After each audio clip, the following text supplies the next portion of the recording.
Hello students, welcome to Mission Exemption with Dr. Yogesh Patil. Here I am starting with new series जहाँ पे we are going to discuss सारे chapter से related exam oriented case studies. अभी classroom में इतने problem solve करने के बाद, इतने टॉपिक्स समझने के बाद, इतने कॉन्सेप्ट्स रिवाइज करने के बाद, when it comes to the examination के 3 आवर्स, वो 3 घंटे में ना बच्चों, पेपर हाथ में आने के बाद बहुत सारे बच्चे एक प्रॉब्लम लेके आते हैं. सर सब कुछ आ रहा था लेकिन मैं ब्लैंक हो गया, मुझे समझा नहीं केस स्टडीज़ में करना क्या है. The only reason case study solve करने नहीं आने के पीछे का reason is lack of practice and lack of confidence. Point number 1, confidence boost होता रहेगा जितना आप लोग प्रैक्टिस करते रहोगे. क्लासरूम में केस स्टडीज़ हमारे बहुत कम डिस्कस होते हैं और इसीलिए यहाँ पे मैं आया हूँ इस सीरीज़ के साथ जहाँ पे हम लोग हर एक टॉपिक का exam oriented case study as well as MCQs के कुछ सेशन में रिकॉर्ड करूँगा या फिर लाइव आऊँगा और हम लोग डिस्कस करेंगे. होप छोटा सा मेरी तरफ से एफर्ट्स जो मैं डाल रहा हूँ आपके एग्ज़ाम में मैक्सिमम स्कोर करने के लिए हेल्पफुल होगा.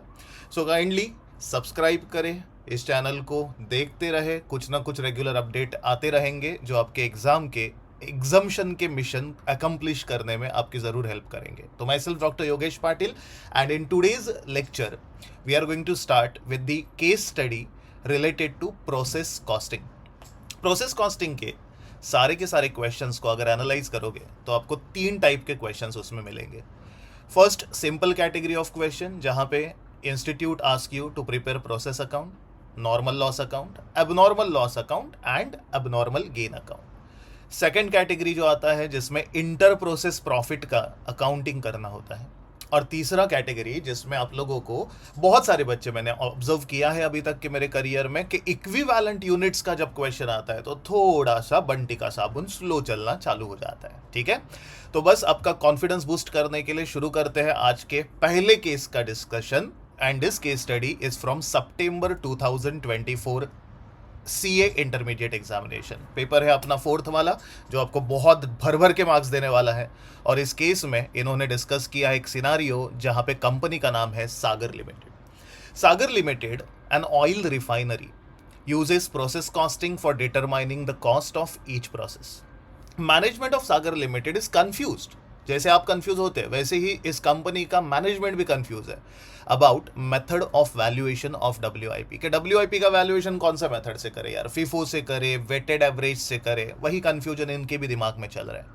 दे have FIFO and weighted average cost method under consideration. मतलब ये लोग भी 2 ही मेथड्स कंसिडर करने की सोच रहे हैं. एक है फर्स्ट इन फर्स्ट आउट और दूसरा है weighted average. Finance manager mister Sahil has put forward that weighted average cost method is suitable when there are significant fluctuation in price and quantity. In this method, calculation has to be done at every purchase and it is a complex and time consuming method. तो company का finance manager बोलता है कि weighted average method से अगर हम लोग process के WIP का वैल्यूएशन करते हैं तो उस केस में ये ज़्यादा कॉम्प्लेक्स हो जाएगा और हमारा टाइम कंज्यूम होगा. दिस इज फाइनेंस मैनेजर का opinion. He also stated that price and quantity of input and output material of Sagar Limited is almost same for whole year and hence FIFO method would be more suitable for the company. So finance manager is of this opinion कि यार quantity input का, then quantity जो है output का, prices वगैरह अगर almost पूरे साल भर सेम है तो according to his opinion FIFO method use करना कंपनी के लिए ज़्यादा सुटेबल होगा, ज़्यादा बेनिफिशियल होगा. He also revealed that in oil refinery industry, FIFO method is preferred over weighted average cost method and switching to FIFO method will save time and money. अपना तो discussion कुछ और ही रहता है ना यार. हम लोग क्या बोलते हैं, वेटेड एवरेज रहेगा तो सम सॉल्विंग इजी पड़ेगा, लेकिन फाइनेंस मैनेजर बोल रहा है कि FIFO मेथड से अगर सम सॉल्व करे या FIFO मेथड इनके कंपनी में यूज करे तो कंपनी का टाइम और अपना सपना मनी सब कुछ सेव हो सकता है.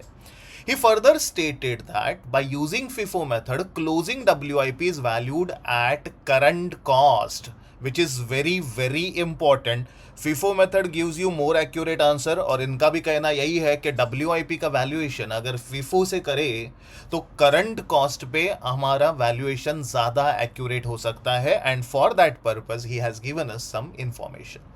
इंफॉर्मेशन में सबसे पहली चीज़ मिलेगी हमें ओपनिंग WIP के यूनिट. तो ओपनिंग WIP के यूनिट के ऊपर मैंने कर दिया बुक्स. ओपनिंग WIP का value is also given. Value के बाद इन्होंने ओपनिंग WIP का डिग्री ऑफ कंप्लीशन दिया है. चलो बच्चों, शायद से आपको याद होगा कि FIFO मेथड से सम सॉल्व करते वक्त the most important required thing is degree of completion. Degree of completion material का, degree of completion labour and overhead का अगर आपके पास अवेलेबल है तो ही FIFO मेथड यूज हो सकता है, एंड लकीली अपने पास सब कुछ अवेलेबल है. So degree of completion says material is 100% completed and labor and overhead is 80% completed. Guys, it means material पे 100% का खर्चा कर चुके हैं हम लोग प्रीवियस पीरियड में. तो सर ये पीरियड में कितना खर्चा करना बाकी है? 0%. सर लेबर एंड ओवरहेड पे हम लोग 80% खर्चा कर चुके हैं. यार इसका मतलब क्या हुआ? हमें ये पीरियड में और 20% खर्चा करना पड़ेगा. यही हमने क्लास में पढ़ा था. While considering degree of completion of opening WIP, we should consider the balance percentage and not the given percentage, because given percentage are related to the previous period. हमें current period का data चाहिए. Next point says material introduce. Sir, material introduce का मतलब क्या होता है? This one is nothing but fresh input. मैं इसके बाजू में लिख के रख देता हूँ. हमारे लिए fresh input का value and fresh input का quantity, everything is available. Direct labour का अमाउंट दिया है, डायरेक्ट ओवरहेड का अमाउंट दिया है. अगर प्रोसेस अकाउंट बनाते हो तो ये सारी चीज़ें प्रोसेस अकाउंट के डेबिट साइड में जनरली हम लोग रिकॉर्ड करते हैं.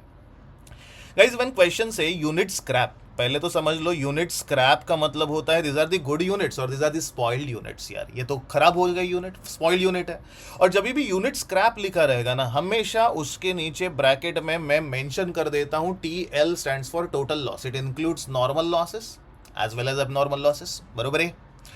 डिग्री ऑफ कंप्लीशन लॉसेस का देके रखा है. Material is 100% completed.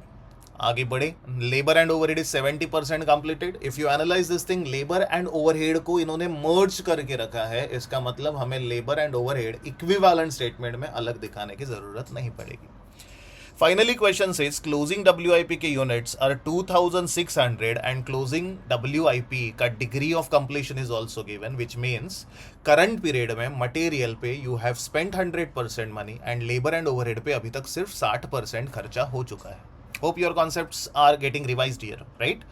Question further says rest of the units were transfer to next process. और ये पढ़ते ही एग्जाम में बच्चों की हो गई थी सिट्टिकुल. उनको क्या लगा? Rest of the units are transfer to process, मतलब यार ये तो एक्चुअल आउटपुट है. हाँ ये एक्चुअल आउटपुट है, बट एक्चुअल आउटपुट के number of units are not given anywhere in the question. यार अपने को नंबर ऑफ यूनिट्स ढूंढने पड़ेंगे. होप यू रिमेंबर, हम लोग हमेशा हर सम में एक वर्किंग नोट बनाते हैं. वो वर्किंग नोट से हमें ये नंबर ऑफ यूनिट्स मिलेगा. सर किस चीज का नंबर ऑफ यूनिट्स अपने को ढूंढना है? सर हमें ढूंढना है एक्चुअल आउटपुट का नंबर ऑफ यूनिट. तो एक्चुअल आउटपुट कितना है ये हमें चेक करना पड़ेगा. Next point says normal loss is 2% of total input. Normal loss is 2% of total input. जब भी मैं टोटल बोलता हूं, टोटल का मतलब होता है gross input. Sir gross input में क्या क्या आता है? सर इन्होंने लिखा भी है और हमें पता भी है. ग्रॉस इनपुट में आता है ओपनिंग WIP और उसके साथ साथ एडिशनली जो फ्रेश यूनिट्स इंट्रोड्यूस किए हैं, ये दोनों को ऐड करोगे तो आपको मिलेगा gross input. Realisable value of normal loss is 2 rupees per unit. Sir realisable value is 2 rupees per unit, but realisable value का मतलब क्या होता है? Sir it is nothing but SV. SV stands for scrap value. आगे लिखा है it is to be deducted from the material introduce. जो material introduce होगा उसमें से हमें नॉर्मल लॉस माइनस करना ही होता है. अगर नहीं बोलते तो भी करते थे. अभी बच्चों अगर ठीक से क्वेश्चन देखोगे ना, तो question is fully based on process costing chapter. Process costing chapter अगर याद करो, and to be very precise, अगर उसमें आप लोग याद करो हमारा इक्विवेलेंट वाला सम सॉल्विंग का तरीका, तो उसी तरीके से हमें सम सॉल्व करते जाना है. क्वेश्चन में जो जो पूछा है वो सारी चीज़ें हमें मिलती जाएगी. आपको उसका टेंशन लेने की ज़रूरत नहीं है. तो चलो let's solve this case study thoroughly. Okay, सबसे पहले as always we are going to start with working note number 1, ठीक है। वर्किंग नोट नंबर 1 में हम लोग कैलकुलेशन करेंगे एबनॉर्मल लॉस एबनॉर्मल गेन का। तो यहाँ पे मैं हेडिंग लिख रहा हूँ calculation of abnormal loss and abnormal gain. Guys exam में फॉर सॉल्विंग केस स्टडी आपको इतना सब कुछ सिस्टमैटिकली लिखने की ज़रूरत नहीं पड़ेगी, बट रिवीजन का वीडियो है, हर एक चीज़ पॉइंट टू पॉइंट क्लियरली समझनी चाहिए, इसीलिए मैं थोड़े एक्स्ट्रा एफर्ट्स लेते हुए सारे वर्किंग्स वगैरह प्रॉपरली बना के आपको दिखाता हूँ। एग्जाम में डायरेक्टली रफ में आपको करते जाना है। इस वर्किंग नोट की शुरुआत हमेशा हम स्टार्ट करते हैं ओपनिंग WIP के क्वांटिटी से। Hope you remember opening WIP quantity में we always add fresh units introduce, जिसे आप लोग बोलते हो फ्रेश इनपुट। जैसे ही ओपनिंग WIP में बच्चे फ्रेश इनपुट ऐड करेगा, तुझे मिलेगा ग्रॉस इनपुट। सही है। Gross input is nothing but total input, और इस टोटल इनपुट में से हमें माइनस करना होता है क्लोजिंग WIP क्वांटिटी। जिन किसी बच्चे ने मेरी क्लास अटेंड की रहेगी उन्हें पता रहेगा, हर एक इक्विवेलेंट यूनिट वाला sum we always start with this working note only. इसके बाद जो आपके पास बचेगा that one is called as net input. बच्चे इसको 3 नाम से जाना जाता है, net input, throughput and production. जैसे ही नेट इनपुट आए we deduct normal loss from this, और नॉर्मल लॉस डिडक्ट होने के बाद आपके पास जो बचेगा that one is to be termed as expected output. Expected output मतलब हम लोग सोच रहे थे इतना आउटपुट मिलेगा, which is to be compared with the actual output. अभी सिंपल सा एनालाइज करना है आप लोगों को सिनारियो। एक्चुअल आउटपुट अगर एक्सपेक्टेशन से ज़्यादा है तो that will give you abnormal gain, और एक्चुअल आउटपुट अगर एक्सपेक्टेशन से कम है तो that will give you abnormal loss. इतना सिंपल टॉपिक है यार। चलो लेट सब्सटीट्यूट क्वांटिटी। मैं एक बार फिर से बता देता हूं कि इस वर्किंग नोट में we never record amount, we record only and only quantities. Rupees में कुछ भी इसमें नहीं आएगा। चलो क्वेश्चन चेक करते हैं। अच्छा बच्चे बोलते हैं सर यार ये क्वेश्चन आप तो सॉल्व कर रहे हो केस स्टडी का, हमें कहाँ से मिलेगा? ज्वाइन माई टेलीग्राम ग्रुप, उसमें ये केस स्टडी का सारा detail along with this solution जो मैं अभी आपके सामने सॉल्व कर रहा हूँ ये मैं शेयर कर दूंगा आपके रेडी रेफरेंस के लिए, ठीक है। चलो ओपनिंग WIP तेरा क्वांटिटी कितना है बोलिए ना। ओपनिंग WIP बोलता च नहीं। ओपनिंग WIP के क्वांटिटी है 12,000 यूनिट्स, तो मैंने लिख दिया ओपनिंग WIP के सामने 12,000 यूनिट्स। अरे बराबर है। फ्रेश इनपुट भी अवेलेबल है and fresh input is also given in the question. अपन ने लिखा हुआ है 74,500। बॉक्स करने के फायदे 74,500 units we additionally introduce to the process, और इस प्रकार से 86,500 यूनिट पे हम लोगों ने इनऑल प्रोसेसिंग स्टार्ट किया। सही है।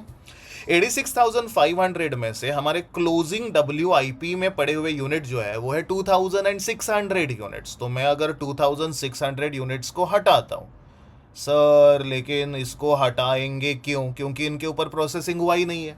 तो हमें चेक करना है हमारा नेट प्रोसेसिंग कितने यूनिट्स पे हुआ। तो नेट प्रोसेसिंग हुआ 83,900 यूनिट्स पे। अरे आ रहा है, बराबर है। सर नॉर्मल लॉस कितना है? क्वेश्चन क्लियरली बोलता है नॉर्मल लॉस का कुछ परसेंटेज देके रखा है, that normal loss is 2% of total input. तो मैंने यहां पे लिख दिया it is 2%। It is to be charged on total input, और टोटल इनपुट को ही हम लोग दूसरे नाम से जानते हैं जिसका नाम है gross input. Guys do we have gross input? क्या हमारे पास ग्रॉस इनपुट अवेलेबल है? ग्रॉस इनपुट अवेलेबल है। तो ग्रॉस इनपुट के ऊपर 2% चार्ज करेंगे। 86,500 का 2% अगर कैलकुलेट करो तो आपके कैलसी पे आएगा 1730। आ रहा है कि चेक करो 1730 आया। 1730 यूनिट्स पक्का ये एक्सपेक्टेड लॉस है। Oh my God oh my God oh my God oh my God यार प्रॉब्लम छे। एक मिनट डरने का नहीं, ओके समझो। इसने क्वेश्चन में बोला था unit scrap, total unit scrap, total loss कितने यूनिट का हुआ यार? 1900, बराबर है। 1900 में से अभी मुझे पता चला 1730 units is a normal loss. समझ रहा है पक्का। 1900 यूनिट्स में से 1730 अगर नॉर्मल लॉस है तो बैलेंस बचा 170 यूनिट्स का, और वो 170 यूनिट्स का बैलेंस मेरे लिए हो जाएगा एबनॉर्मल लॉस। अरे हाँ यार सर, कमाल है यार, कमाल कुछ नहीं है। एबनॉर्मल लॉस क्वेश्चन में डायरेक्टली नहीं दिया था, अपन को मिल गया यहाँ पे, तो मैंने लिख दिया एबनॉर्मल लॉस इज 170 यूनिट्स। यार कमाल कर देते हो सर।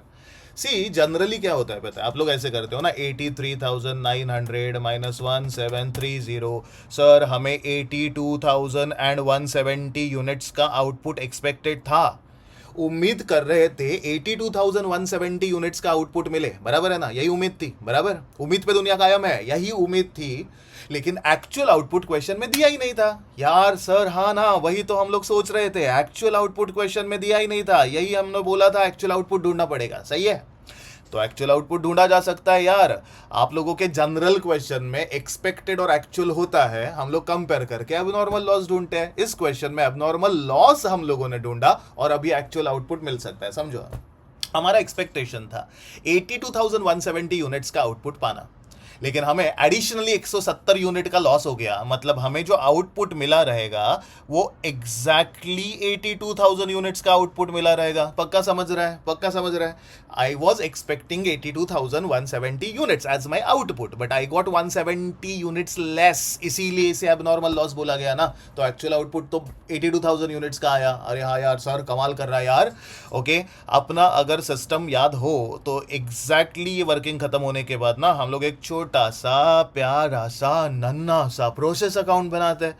तो चलो अभी भी एक प्रोसेस अकाउंट बनाएंगे, दो it is not ask anywhere in the question. हाँ बच्चे, क्वेश्चन में प्रोसेस अकाउंट बनाने के लिए बोला नहीं है। व्हाट आई सेड, मैंने बोला कि आप लोगों के कॉन्सेप्ट क्लियर हो जाने चाहिए। केस स्टडीज को लेके जो तुम्हारे दिल में दिमाग में डर बैठा है ना, वो डर खत्म होना चाहिए। इसके लिए हम लोग डीप में एक एक पॉइंट डिस्कस करेंगे, एक एक पॉइंट इन डिटेल डिस्कस करेंगे।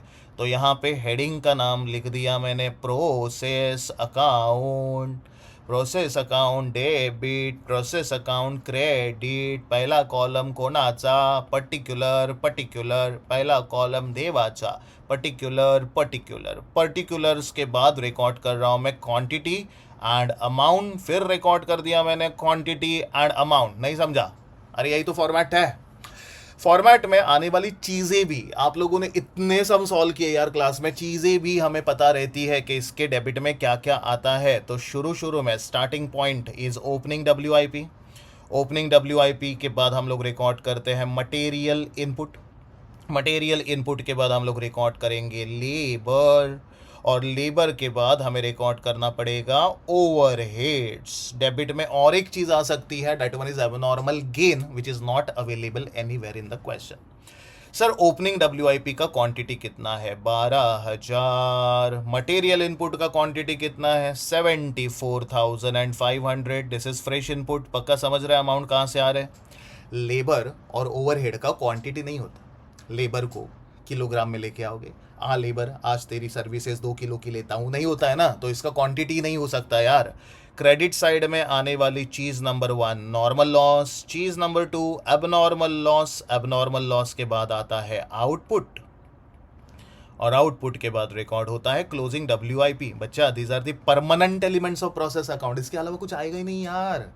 so many questions you solved during your practice। तो May 25 वाले बच्चे, September 25 वाले बच्चे, या फ्यूचर के किसी भी एग्जाम वाले बच्चे कोई भी सम लेके आओ, इनके अलावा प्रोसेस अकाउंट में कुछ होता ही नहीं है। सर नॉर्मल लॉस कितनी है? नॉर्मल लॉस है 1730। सर एबनॉर्मल लॉस कितना है? It is 170। सर आउटपुट कितना है? 82,000। और क्लोजिंग WIP कितना है? नजर के सामने, देख सब कुछ सामने है ना, 2,600 लिख दिया। सर तूने तो क्वांटिटी लिखा, अमाउंट कब लिखेगा? अरे रुको ज़रा, सब्र करो, जल्दबाजी नहीं करने का, सारा एक्सप्लेनेशन मिलेगा, ठीक है। तो मैंने टोटल कर दिया क्वांटिटी का 86,500। सर मेरे दिल में ऐसा धक धक सा हो रहा है कि क्रेडिट साइड टैली होगा कि नहीं पता नहीं। अरे सीखा कौन रहा है? Brand YP 1730 plus 170 plus 82,000 plus 2,600 is equal to 86,500। Tally हुआ रे जिया, मोरा जी हो गया, टैली हो गया। सर अमाउंट कहाँ से आएंगे? Amounts are also given in the question यार, आप लोगों को नजर खोल के, आंखें है ना, खोलो देखो, उसमें लिखा हुआ मिलेगा ओपनिंग WIP का वैल्यू इज 166,200, सही है, लिख दिया 166,200। सर मटेरियल इनपुट का value that is also available, it is 4,76,465।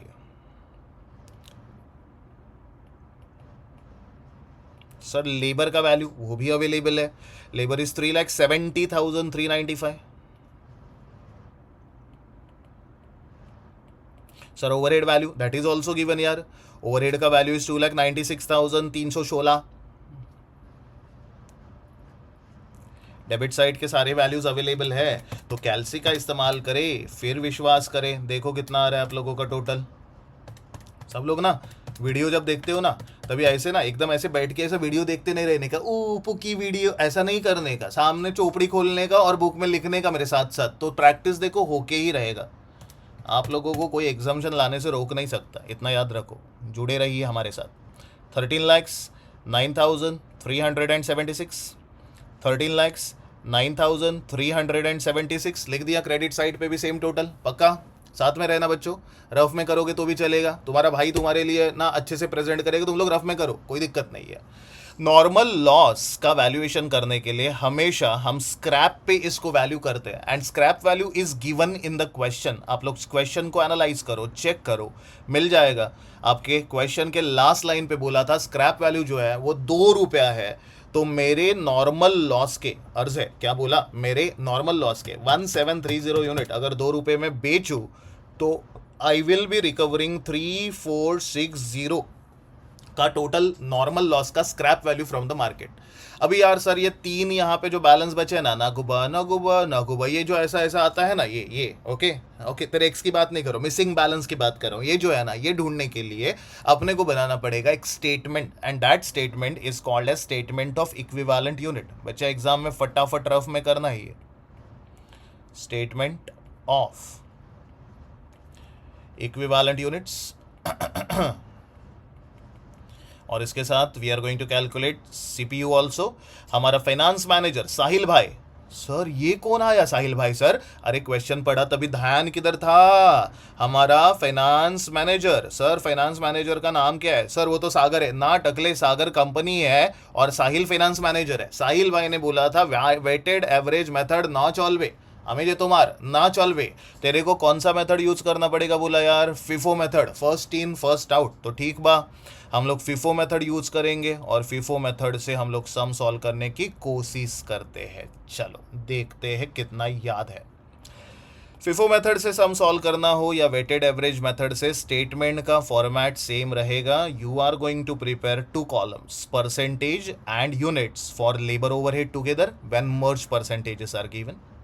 Again you are going to prepare 2 columns for material, that is percentage and units of material, और एक कॉलम हम लोग जनरली बनाते हैं हमारे टोटल यूनिट्स के लिए। सो depend upon question, labour overhead अलग है तो अलग अलग करो, अदरवाइज मर्ज करोगे तो भी चलेगा। पर्टिकुलर्स के बाद I am recording total units. Total units के बाजू में रिकॉर्ड कर रहा हूँ मैं मटेरियल्स के बाद मैंने दोनों एलिमेंट्स साथ में लिखे, they are labour and overhead, percentage और उनके अकॉर्डिंग टू कंप्लीशन कितने यूनिट्स है वो हमें कंसीडर करने पड़ेंगे। So our ultimate objective for preparing this statement is to calculate cost per equivalent unit, और cost per equivalent unit compute करने के लिए बच्चे तुझे पहले रिकॉर्ड करना पड़ेगा cost of material and cost of labour and overhead. बच्चे बोलते ओ किधर से लेके आओ मैं, ये मटेरियल का कॉस्ट कहाँ से? अरे काणे, ये प्रोसेस अकाउंट के डेबिट साइड में मटेरियल नाम का प्राणी है, चेक कर, उसका कॉस्ट है 476,465 है, दिख रहा है 476,465 का मटेरियल का तूने खर्चा किया, पैसा जा रहा था, लेकिन उसी मटेरियल का स्क्रैप बेच के तूने 3460 रिकवर कर दिया। अरे एक अमाउंट जा रहा है, दूसरा अमाउंट आ रहा है, तो दोनों अगर नेट ऑफ करो तो नेट ऑफ करने के बाद आपके पास नेट मटेरियल का कॉस्ट आएगा 4,73,005 रुपीज। अच्छा पढ़ाता है, अला अमाउंट कहाँ से लाता है समझता नहीं है यार। ओके मैं लिख के देता हूं आप लोगों को अमाउंट कैसे आया। 476 465 was the material cost from the debit side. उसमें से आई डिडक्टेड नॉर्मल लॉस का फिगर 3460. आधे बच्चे जो पढ़े हुए नहीं रहते हैं, प्रिपरेशन नहीं करते, बोलते सर हमको कैसा पता चलेगा माइनस करना है. कॉमन सेंस नाम की कोई चीज होती है ना, वो यूज करनी है. अगर नहीं यूज करनी है तो आंखें खोल और पढ़. बोला है scrap to be deducted from the cost of material introduce. So material introduce में से स्क्रैप को मैंने माइनस कर दिया. सिंपल है, नेट कॉस्ट मिलेगा. बराबर. सर हमें ये बताओ ना, लेबर एंड ओवरहेड कहां से मिलेगा? आंखें की गोटी नजर से देख ले. प्रोसेस के डेबिट में लेबर है 3,70,395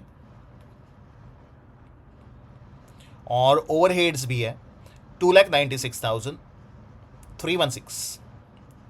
दोनों को ऐड करेंगे, साथ में रहना बच्चों. 3,70,395 प्लस 2,96,316 ऐड करने के बाद आ गया सर 711 आ रहा है क्या? 711 ऐसा ही आएगा. देख लो जरा टोटल करके, यही आ रहा है क्या? बराबर है. जैसे ही टोटल करके ये आएगा, हमें कॉस्ट तो मिल गया, बट पर यूनिट का वैल्यू ढूंढने के लिए we should record equivalent units. Sir EQ का मतलब क्या होता है? इक्विटी. हट, अकाउंट थोड़ी पढ़ रही है, कॉस्टिंग है ना, इक्विटी वगैरह नहीं. ये इक्विवेलेंट यूनिट है. सर हमें इक्विवेलेंट यूनिट्स किसके किसके ढूंढने पड़ेंगे? पहला इक्विवेलेंट यूनिट ढूंढना पड़ेगा आउटपुट का. सर हमें कैसे पता चलेगा किसका इक्विवेलेंट यूनिट ढूंढना है? यार जिसका वैल्यूएशन पेंडिंग है ना क्रेडिट साइड पे, देख लो, दिख रहा है, उन सबका यूनिट्स आपको ढूंढना पड़ेगा. आउटपुट है 82,000 का, तो 82,000 यूनिट्स लिख दिए. बट उमागो we are using FIFO method. कौन सा मेथड यूज हो रहा है? FIFO method. और FIFO मेथड बोलता है हमें ब्रेकअप बता. बच्चों ब्रेकअप के बिना लाइफ सक्सेसफुल नहीं हो सकती. ब्रेकअप में हम बताएंगे कि आउटपुट बनाने के लिए हमने क्या क्या कन्वर्ट किया. So opening WIP converted and then fresh units converted. क्या बात है सर, क्या लिखते जा रहा है? Amazing amazing. पहले क्या लिखा? ओपनिंग WIP कन्वर्टेड, फिर लिखा मैंने fresh units converted. Sir 82,000 units बनाने के लिए हमने पहले जो प्रोसेसिंग में आया था उसे पहले कन्वर्ट कर दिया. बराबर. ओपनिंग WIP में थे आपके 12,000 unit, so they got converted first. और फिर एडिशनल आउटपुट जो है वो अपने 70,000 फ्रेश यूनिट्स कन्वर्ट करके बनाया. सर 70,000 आया कैसे? 82 में से 12 चला गया, बचा हुआ 70,000. Done. Now as per our rule and as per logic, opening WIP के सामने हमेशा you should record balance percent. Sir अच्छा पढ़ा यार, बैलेंस कहाँ से लाया? देखो सम जब मैं डिस्कस कर रहा था तभी मैंने आपको बताया था कि ओपनिंग WIP जब भी कैलकुलेट करो तभी उसके लिए you should consider the balance margin. क्योंकि दिया हुआ जो मार्जिन है वो तो क्रेडिट साइड में लिख दिया अपन ने ना, लास्ट ईयर वाले. अभी ये साल वाले में लिखने के लिए हमें बैलेंस लेना पड़ेगा. तो बैलेंस आया 0 and 20%. सर ठीक है, फ्रेश यूनिट्स का कितना परसेंट कंसीडर करें? You should always consider fresh units का 100% because fresh units are the units which you have introduced in current period and they got converted in current period.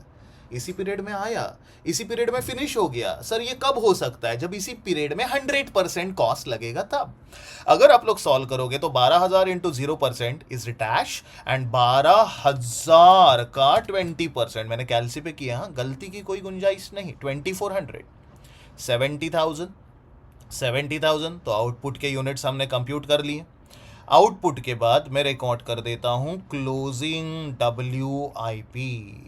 Closing WIP में guys we have 2,600 units and there is one more thing that is abnormal loss. And abnormal loss में we have 170 units. सही है, check कर लो ऊपर वही है. Sir इनका percentage कहां से मिलेगा? इनका परसेंटेज आप लोगों को मिलेगा हमारे क्वेश्चन में से. सो हमारा क्लोजिंग WIP का परसेंटेज कंप्लीशन है 160 एंड स्क्रैप का परसेंटेज कंप्लीशन मिलेगा आपको 170. सो WIP 160 और abnormal loss 170. So 160 170 2600 and 170. 2600 into 60% 1560. बच्चा लॉजिकली समझते हो इसका मतलब क्या होता है? 2600 यूनिट के ऊपर मटेरियल कॉस्ट पूरा लगा है, बट 2600 यूनिट के ऊपर सारे यूनिट पे लेबर ओवरहेड का कॉस्ट नहीं लगा है, वो सिर्फ 1560 यूनिट्स पे लगा है। तो बचे हुए यूनिट्स पे लेबर एंड ओवरहेड का कॉस्ट लगेगा अगले पीरियड में। This is the meaning of this. 170 के अबनॉर्मल लॉस पे पूरा का पूरा मटेरियल का कॉस्ट आप लोगों ने इनकर किया था, बस लेबर एंड ओवरहेड का सिर्फ 70% कॉस्ट इनकर किया था। Once guys you are done with this calculation, बच्चा हमेशा याद रखना, ओपनिंग WIP का बैलेंस परसेंटेज, फ्रेश के लिए फुल परसेंटेज, और क्लोजिंग WIP और एबनॉर्मल लॉस का जो परसेंटेज दिया रहेगा वो लेना है। जिसका परसेंटेज ना हो 100% लेके सम सॉल्व करो। यूनिट्स को ऐड करोगे तो आपके पास इक्विवेलेंट यूनिट्स बन जाएंगे 72,770 if I am not wrong. जरा चेक करो, करेक्ट है। देन 2400 प्लस 70,000 प्लस 1560 प्लस 119 करने के बाद आपके पास आ जाएगा 74,079 यूनिट्स। चेक करो, हाँ यही आ रहा है क्या? सर मेरे पास ए है, मेरे पास बी है, मेरे पास कॉस्ट है, मेरे पास इक्विवेलेंट यूनिट है, सर अभी क्या करने का, हमें शू करवानो। तो यहाँ पे लिखने का therefore cost per equivalent unit. Sir, how to compute this cost? A divided by B. A is a cost 473,005. When you divide it by 72,770, you are going to get answer of 6.5 rupees. और दूसरे case में 711 divided by 74,079 करोगे तो आपका answer आ जाएगा 9 रुपया।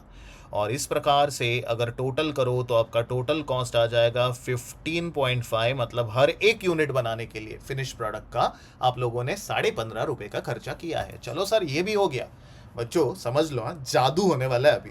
बस इतना कंप्लीट करने के बाद हमारा लास्ट स्टेप होता है to calculate the value of all the element जिनका वैल्यू निकालना बाकी था। तो सबसे पहले वैल्यूएशन में आप लोग किसी से भी शुरुआत कर सकते हो। I am starting my valuation with closing WIP। यार सर क्लोजिंग WIP में कितने यूनिट्स है? क्लोजिंग WIP में 2600 यूनिट्स है। अरे बरोबर है।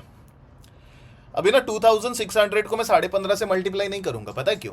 क्योंकि जब मैंने क्लोजिंग WIP के आंखों में झांका, क्या बोला, जब मैंने क्लोजिंग WIP के आंखों में झांका तो अभी मुझे पता चला कि 2600 के सारे यूनिट पे मटेरियल कॉस्ट मैंने इनकर किया है eight the rate of 6.5, but labor cost is been incurred only on 1560 units at the rate of 9. मागो सर थोड़ा थोड़ा समझने लगा, अच्छा समझेगा, सब समझेगा। तो मटेरियल का कॉस्ट लगा है 2600 के सारे यूनिट्स पे, बट लेबर एंड ओवरहेड का कॉस्ट लगा है सिर्फ 1560 यूनिट पे, इसीलिए सारे के सारे यूनिट को 15.5 से मल्टीप्लाई नहीं करेंगे। मटेरियल के यूनिट्स को मटेरियल के रेट से मल्टीप्लाई करेंगे, लेबर ओवरहेड के यूनिट को लेबर ओवरहेड के रेट से मल्टीप्लाई करेंगे। चलो चलाओ ख्याल से, फटाफट आ जाएगा 16,900 और दूसरा आया 14,040। When you add this two figures, जैसे ये दो फिगर ऐड करोगे आपके पास आ जाएगा एक टोटल, और टोटल हो जाएगा 30,940। बराबर है? सही है, सही जा रहा है। चलो क्लोजिंग WIP का वैल्यू तो ढूंढ लिया। सर क्लोजिंग WIP का वैल्यू ढूंढने के बाद हवे शू करवानू। अभी जिसका भी पेंडिंग था वैल्यूएशन, यार सबका वैल्यू अपने को ढूंढना पड़ेगा। तो दूसरा चीज वैल्यूएशन कर लेते हैं अबनॉर्मल लॉस का। अबनॉर्मल लॉस में guys we have 170 units, but again 170 का डायरेक्ट कैलकुलेशन नहीं होगा because material cost is incurred by the company on all 170 units at the rate of 6.5, but labor and overhead cost is incurred only and only on 119 units। ये देखो दिख रहा है, labour cost जो है 119 units पे लगा हुआ कॉस्ट है। तो labour and overhead cost we incurred और 119 units at the rate of 9। Multiply करने का 170 into 6.5 is equal to rupees 1105 and 119 multiply by 9 rupees 1071। Add कर देते,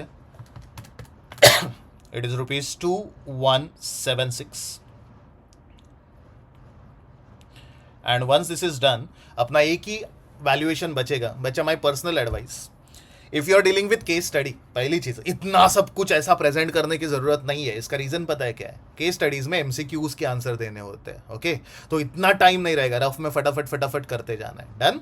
once this values are computed you should transfer this value to your account. हाँ देखो, आप लोगों को मैं फुल फ्लेज सम को ही केस स्टडी के फॉर्मेट में ना यहाँ पे पढ़ा देता हूँ।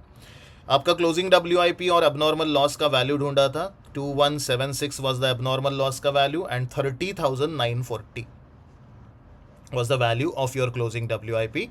You can easily compute the value of output here. चलो देखते हैं।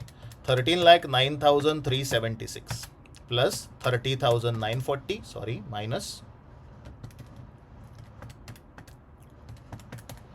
30,940 minus 2176 minus 3460, हमारे पास बचा 12,72,800। पूरा सम सॉल्व हो चुका है, okay? Now let's go to the case study. तुम लोगों को जो डर लगता है ना, केस स्टडी, वो देखो डर ऐसा चुटकी में उड़ जाएगा। सबसे पहला पॉइंट बोलता है equivalent units of material and material cost per unit कितना है। तो ये तो अपन ने स्टेटमेंट में ढूंढा। Equivalent units of material 72,770 and cost per unit of material 6.5। 72,770 and 6.5 वाला आंसर है क्या? चेक करो, जादू है, तेरा ही जादू। ये देखो 72,770 and 6.5, answer is C. Institute ने सजेस्टेड आंसर्स दिए हैं, मेरे पे भरोसा तो होगा नहीं तुम लोगों का, तो प्लीज चेक करो सर ने सही पढ़ाया क्या गलत पढ़ाया। Point number 2 says equivalent units of labour overhead and total cost per unit. तो अभी हमें लेबर ओवरहेड के यूनिट्स पता करने हैं और उसका कॉस्ट पता करना है। तो आपने मेरे सर के ऊपर देखो डोरेमोन जैसा सा गोल गोल दिखेगा, 74,079 एंड 9 आया। 74,079 एंड 9 है क्या? चेक करो। अरे यार सर एग्जैक्टली आंसर आ रहा है यार, हमारा एग्जाम में क्यों नहीं आता है सर? शट अप, आ जाएगा एग्जाम में, प्रैक्टिस करो थोड़ा। Value of abnormal loss, abnormal loss का वैल्यू ढूंढने के लिए बोला, तो ढूंढा है तेरे भाई ने, ओके? तेरे भाई ने वैल्यू ढूंढा है, एबनॉर्मल लॉस का वैल्यू है 2176। एबनॉर्मल लॉस का वैल्यू ढूंढा, आया 2176, आंसर इज ए। ओ मागो, क्या मजा आ रहा है सर। इसके बाद आएगा value of units transferred to next process. Sir next process का मतलब क्या होता है? आउटपुट का वैल्यू ढूंढने के लिए बोला है। याद कर, प्रोसेस अकाउंट में अपन एक बैलेंसिंग फिगर ढूंढा था, प्रोसेस अकाउंट में बैलेंसिंग फिगर ढूंढा था और उसका वैल्यू आया 12,72,800। ये मेरे सर पे 12,72,800, answer is 12,72,800। Oh sir exactly सही। Why this? Kolaveri di, answer is D. पापा पापा आगे बढ़। Value of closing WIP, sir closing WIP का भी वैल्यू हम लोगों ने ढूंढा है। Yes it is 30,940। 30,940, answer is C. Case scenario number 1 is over. दोन मार्क के 5 क्वेश्चन अपन ने ऐसा सॉल्व कर दिया with full discussion, with in detailed working note. तो ये जो सॉल्यूशन मैंने बनाया, ये सॉल्यूशन और ये केस स्टडी का PDF टेलीग्राम चैनल में आपको मिल जाएगा। टेलीग्राम चैनल का नाम है डॉक्टर YP। अगर आप लोगों को टेलीग्राम चैनल या फिर मेरे इंस्टाग्राम हैंडल जहां पे DM करके डाउट पूछ सके हो, इन सब का डिटेल चाहिए तो प्लीज़ कमेंट करके मुझे सिर्फ बता दीजिए। आपके DM में या कमेंट के रिप्लाई में आप लोगों को सारे डिटेल्स मिल जाएंगे। So this is a smaller initiative taken by me for my student community, only and only for betterment of their knowledge. तो केस स्टडी सॉल्व करने के लिए कैसे अप्रोच रखना चाहिए और कैसे किए जाएंगे, इसके बहुत सारे वैरायटीज लेके तुम्हारा भाई तुम्हारे लिए हाजिर हो जाएगा अगले वीडियो में। तब तक सावधान रहे, सतर्क रहे, सुरक्षित रहे। कीप प्रैक्टिसिंग बच्चा। All the best.